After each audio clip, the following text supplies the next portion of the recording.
Los que se burlaban podrían llamarlo un honor tonto, aún así, esa valentía descendería como herencia al pueblo al que pertenecía, y se convertiría en parte de su espíritu, su coraje, su poder de perdurar, todo esto que trajo ese momento. Un tártaro de abajo se agachó junto a su arco y retiró la flecha tanto como pudo. La cuerda zumbó. La flecha oscura voló como un pájaro veloz directamente hacia el objetivo. Atravesó el pecho del joven trompetista cuando estaba cerca del final de su canción, se estremeció allí por un momento y la canción cesó. Pero aún aferrado a la trompeta, el joven cayó contra la pared de soporte y tocó una última nota gloriosa, comenzó fuerte, tembló y luego cesó, quebrada como la vida joven que la parió, y en ese momento los de abajo aplicaron la antorcha a la iglesia de madera y ésta también se elevó en llamas al cielo, con el alma del joven. Entre ellos, Rodo. Fue en la primavera del año 1241 cuando comenzaron a circular por la carretera real desde Kiev, en la tierra de Rusia, rumores de que los tártaros del este estaban nuevamente en marcha. Los hombres temblaban al enterarse de esa noticia y las madres abrazaban a sus hijos contra sus pechos, pues el nombre de tártaro a las personas les helaba la sangre en las venas. A medida que pasaban las semanas, los rumores se hicieron más intensos y comenzaron a llegar a Polonia, nuestra tierra de los campos, la noticia de que las tierras rurales de Ucrania estaban en llamas. Luego se supo que Kiev había caído, luego Lvov, la ciudad del león, y ahora no había nada entre el grupo de guerreros salvajes y la hermosa ciudad de Cracovia, salvo algunas aldeas pacíficas y campos fértiles. Los tártaros atravesaron el mundo como una horda de fieras. No dejaron nada vivo ni una sola brizna de trigo verde en pie. Eran hombres bajos, morenos, de barba hirsuta y pelo largo retorcido en pequeñas trenzas, y rodeaban pequeños caballos que cubrían con los trofeos que habían ganado en la guerra. Valientes eran como leones, valientes eran como grandes perros, pero tenían corazones de piedra y no conocían la misericordia, ni la piedad, ni la ternura, ni a Dios. En sus caballos llevaban escudos redondos de cuero y hierro, y de sus sillas a menudo colgaban largas lanzas. Sobre los hombros y los muslos llevaban pieles de animales. Algunos adornaban sus orejas con anillos de oro, aquí y allá alguno llevaba un anillo de oro en la nariz. Cuando viajaban, el polvo se elevaba hacia el cielo debajo de los cascos de sus pequeños caballos, y el trueno de los cascos se podía escuchar a muchos kilómetros de distancia. Eran tan numerosos que toda la horda tardaba días en pasar por un punto determinado, y miles de personas detrás del ejército retumbaban con carros cargados de esclavos, provisiones y botín, generalmente oro. Antes de ellos siempre había una larga y desesperada procesión de campesinos expulsados de sus humildes hogares por la noticia del terror venidero, ya se habían despedido de las casas donde vivían, cuya partida fue casi tan amarga como la muerte. Así que siempre ha sido en tiempos de guerra cuando los inocentes sufren más, estos campesinos pobres e indefensos con sus carros, caballos, gansos y ovejas caminando penosamente a través del polvo para escapar, si Dios así lo deseaba, del terrible destino que les sobrevendría. Dejaron atrás. En esa procesión había ancianos demasiado débiles para moverse siquiera por una casa, madres que amamantaban a sus hijos, mujeres débiles por las enfermedades y hombres con el corazón destrozado por la pérdida de todo lo que había traído toda una vida de trabajo. Los niños se arrastraban cansinamente junto a ellos, a menudo con sus mascotas en brazos. Cracovia abrió sus puertas a esta compañía y se preparó para la defensa. Mientras tanto, muchos de los nobles y ciudadanos ricos habían huido hacia el oeste o se habían refugiado en monasterios muy al norte. Los hermanos del monasterio de Zwierzyniec, a poca distancia de la ciudad, acogieron a todos los refugiados que el edificio podía albergar y luego se prepararon para resistir el asedio. Pero la gran multitud, cansada y enloquecida por el terror, que había huido delante de la banda de tártaros, se contentó con hacer de la propia ciudad su destino. Y una vez dentro de sus muros todos volvieron sus rostros hacia el sur. Porque allí, en el sur de la ciudad, elevándose sobre su colina rocosa sobre el río Vístula, estaba la gran masa irregular con torreones que era papel, la fortaleza y castillo de los reyes de Polonia desde la época de Krause, el rey legendario y hogar de los duques y nobles que formaban la corte del rey.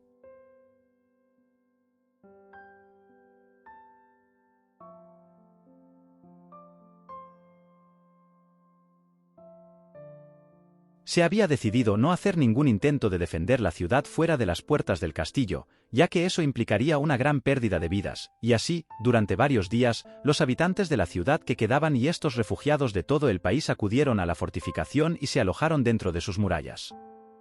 Las antiguas puertas del castillo que entonces estaban en Castle Highway frente a la iglesia de San Andrés finalmente fueron cerradas y barricadas, y las murallas estaban ocupadas por ciudadanos soldados dispuestos a dar sus vidas por la protección de la ciudad y sus familias. Los tártaros cayeron sobre la ciudad durante la noche, después de quemar las aldeas periféricas, saquearon los distritos que se encontraban alrededor de las iglesias de San Florián, San Juan y la Santa Cruz. Toda la noche estuvo llena de sonidos espantosos, el crepitar y la furia de las llamas, los gruñidos y gritos del enemigo cuando descubrieron que la presa había huido, sus rugidos de triunfo cuando encontraron oro y tesoros. Al amanecer, los observadores de papel observaron la ciudad y vieron solo 3 iglesias que aún no estaban en llamas. Se trataba de la iglesia de Nuestra Señora María cerca del Gran Mercado, la iglesia de San Andrés con sus robustas torres en la puerta del castillo y la iglesia de San Adalberto en la plaza del mercado. Ya había perecido una colonia de judíos en la Aldea Negra, también aquellos refugiados y habitantes de la ciudad que no se habían apresurado a traspasar los muros de defensa. Solo quedaba un hombre, o más bien un joven, todavía vivo en medio de toda esa destrucción. Era el trompetista de la iglesia de Nuestra Señora María y había prestado juramento solemne de tocar la trompeta cada hora del día y de la noche desde un pequeño balcón en lo alto del frente de la iglesia. Cuando los primeros rayos dorados del sol cambiaron el vístula de una línea oscura a un toque de oro danzante, subió a este balcón para tocar el einal, el himno a Nuestra Señora que todos los trompetistas de la iglesia habían jurado en el pasado tocar cada uno. Hora del día y de la noche, o hasta la muerte. Sintió con una extraña alegría el resplandor del sol mientras cayó sobre él esa mañana, porque la noche había sido muy oscura tanto con su propia sombra como con la lúgubre negrura de la crueldad de los hombres. A sus pies, en la carretera de la ciudad, había grupos de hombres bajos y feroces que lo miraban con curiosidad. Aquí y allá, el tejado de una casa se elevaba en llamas y arrojaba nubes de humo negro. Cientos de viviendas quedaron carbonizadas y arruinadas por el incendio. Estaba solo en medio de un enemigo terrible, podría haber huido el día anterior y haber conquistado el castillo con los refugiados y los habitantes de la ciudad, pero había cumplido su juramento y permaneció en su puesto hasta que lo expulsaran. Ahora era demasiado tarde para retirarse. Era un hombre muy joven, de unos 19 o 20 años, y vestía un traje de tela oscura sujeto hasta las rodillas con hebillas, como los pantalones bombachos de una generación posterior. Unas calzas oscuras y gruesas se extendían desde las rodillas hasta la parte superior de sus suaves y puntiagudas sandalias, y un abrigo corto que caía justo debajo de la cintura se sujetaba por delante mediante un cinturón. La cubierta de la cabeza era de cuero y algo así como una capucha, le llegaba hasta los hombros y subía por la cabeza de tal manera que solo se veía su cara y un mechón de pelo. Mi madre y mi hermana están a salvo, pensó. Alabado sea Dios por eso. Hace 10 días que se fueron y ahora deben estar con los primos en Moravia. Entonces se dio cuenta de lo dulce que es la vida. El sol sobre el vístula se reflejaba ahora en las ventanas de la catedral de Wawel, donde los sacerdotes ya decían misa. En lo alto de todas las puertas podía ver guardias con armadura completa sobre los cuales brillaba la luz del sol. Una pancarta con un águila blanca colgaba en el aire sobre la puerta en el gran sorteo. Polonia vive, pensu. Y entonces se le ocurrió, a pesar de lo joven que era, que formaba parte de la gloriosa compañía de hombres polacos que luchaban por toda la cristiandad contra invasores brutales y salvajes. No había visto mucho de la muerte antes de ese minuto, solo había oído hablar de ella como algo vago. Y ahora, él mismo quizás salía a su encuentro, por su juramento, por su amor a la Iglesia, por su amor a Polonia. Cumpliré mi palabra, reflexionó. Si muero será por eso. Mi palabra es tan buena como mi vida. Si un pintor hubiera captado su expresión en ese momento, habría captado solo la expresión de una paz muy grande, una expresión que de alguna manera significaba que Dios estaba muy cerca. No hubo ningún momento de debilidad, ni vacilación, ni siquiera sufrimiento, porque no pensó en lo que podría venir después de cumplir con su deber. La arena del reloj de arena ya marcaba la hora en que sonaría la trompeta. Ahora, por Polonia y Nuestra Señora tocaré el einal, dijo, y se llevó la trompeta a los labios. Al principio sopló suavemente, luego, emocionado por una sensación de triunfo, sintió en su corazón una alegría casi estática.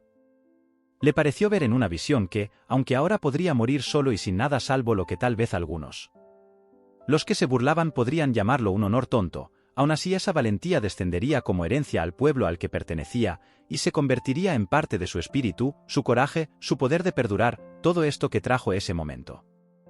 un tártaro de abajo se agachó junto a su arco y retiró la flecha tanto como pudo. La cuerda zumbó. La flecha oscura voló como un pájaro veloz directamente hacia el objetivo. Atravesó el pecho del joven trompetista cuando estaba cerca del final de su canción, se estremeció allí por un momento y la canción cesó. Pero aún aferrado a la trompeta, el joven cayó contra la pared de soporte y tocó una última nota gloriosa, comenzó fuerte, tembló y luego cesó, quebrada como la vida joven que la parió, y en ese momento los de abajo aplicaron la antorcha a la iglesia de madera y ésta también se elevó en llamas al cielo, con el alma del joven entre ellos.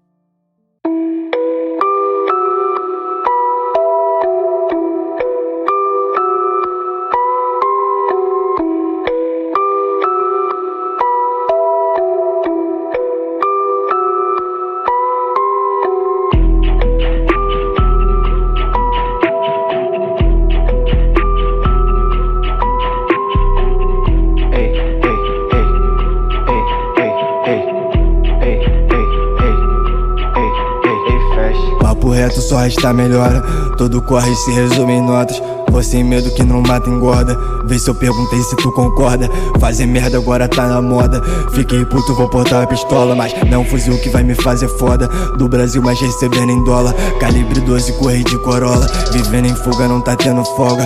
Vou da Arábia, pego o beat e estoura. Tu é só cópia, cara, não se empolga. Nasci no tempo do planeta em crise. Mundo louco, pouco sobrevive. Nego não para, mas ninguém progride. Geral reclama, mas nenhum decide. Eu sou um bolão da telecena. Vou tacar na cena, vários ódios acumulados. Corro mais que a perna pra não ficar acomodado. Tô melhor comigo do que mal acompanhado. Tu nunca me entende com esse cérebro abstrato. Matei a saudade presa no porta-retrato. Monta no futuro sem misérias do passado. Não é teu fone X que diz que tu tá avançado.